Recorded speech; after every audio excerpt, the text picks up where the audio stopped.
আমরা চাই যে তাদেরকে বাংলাদেশে আমন্ত্রণ জানাতে, এই দেশের ব্যবসায়ীদেরকে আমন্ত্রণ জানাতে বাংলাদেশে, যে তারা এই সেক্টরগুলো, আইটি হোক, এখানে অনেক ইন্ডাস্ট্রিজ আছে, ছোট ছোট অনেক ইন্ডাস্ট্রিজ আছে, টয় ইন্ডাস্ট্রি আছে, ইলেকট্রনিক ইন্ডাস্ট্রি আছে, এইগুলো দেশে তারা ইনভেস্ট করবে কিনা, বাংলাদেশে ইনভেস্ট করবে কিনা। অর্থাৎ আমরা শুধু একটা জায়গায় সীমাবদ্ধ থাকতে চাইছি না। আমরা যেটা জানি, মালয়েশিয়া বললেই আমরা মনে করি যে ঠিক আছে শ্রমিক, এই শ্রমিকদেরকেও আমরা চাইছি যে পরবর্তীতে যারা আসবে শ্রমিক, ওনাদেরকেও আমরা চাইছি শুধু যাতে অদক্ষ শ্রমিক না আসে, দক্ষ শ্রমিক যেতে আছে দেশ থেকে সবাই শ্রমিক। ইভেন আমিও একজন শ্রমিক, আমি যখন কাজ করছি আমিও শ্রমিক, হয়তো ডিফারেন্ট প্যাটার্নের শ্রমিক, কিন্তু আমিও একজন শ্রমিক।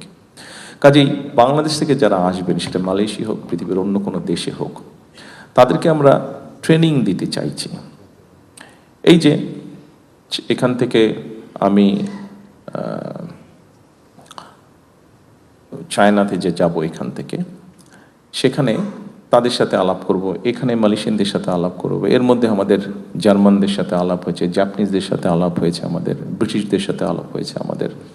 আমাদের দেশে যে টেকনিক্যাল ইনস্টিটিউশনগুলো আছে, এগুলো আমরা ডেভেলপ করতে চাই, এগুলোকে আমরা আপগ্রেড করতে চাই। কি আপগ্রেড করতে চাই? আমরা কাজ করছি, আমরা বের করার চেষ্টা করছি যে আমাদের দেশের প্রায় 1.5 কোটি মানুষ পৃথিবীর বিভিন্ন দেশে আছে। এই 1.5 কোটি মানুষগুলো সাধারণত কী ধরনের কাজ করছে, 1 নম্বর।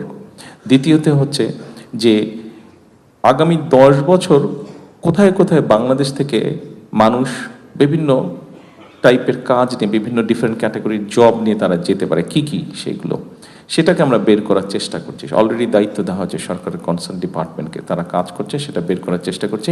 সেইভাবে করে আমরা আমাদের লোকজনকে রেডি করব।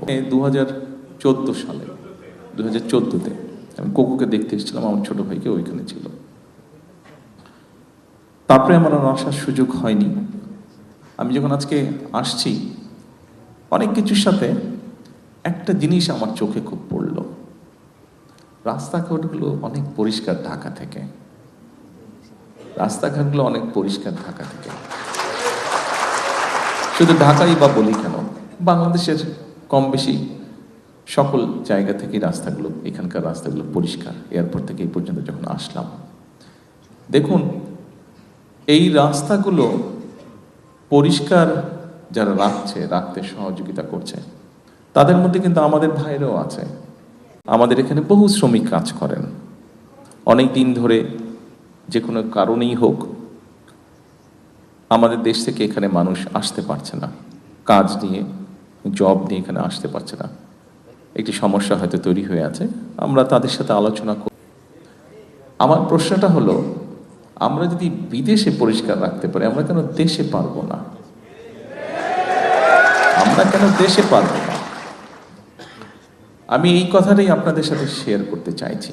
আপনারা যারা মালয়েশিয়াতে আছেন, আমাদের আরও বাংলাদেশি ভাইরা, প্রবাসী ভাইরা যারা পৃথিবীর বিভিন্ন দেশে আছেন, সবাই যখন বিদেশে যান, বিদেশে থাকেন, বিদেশে পরিশ্রম করছেন, যে দেশেই আছেন, সেই দেশটিকে যেমন গড়ে তুলতে সাহায্য করছেন, একই সাথে নিজের দেশকেও গড়ে তুলতে সাহায্য করছেন পরোক্ষভাবে।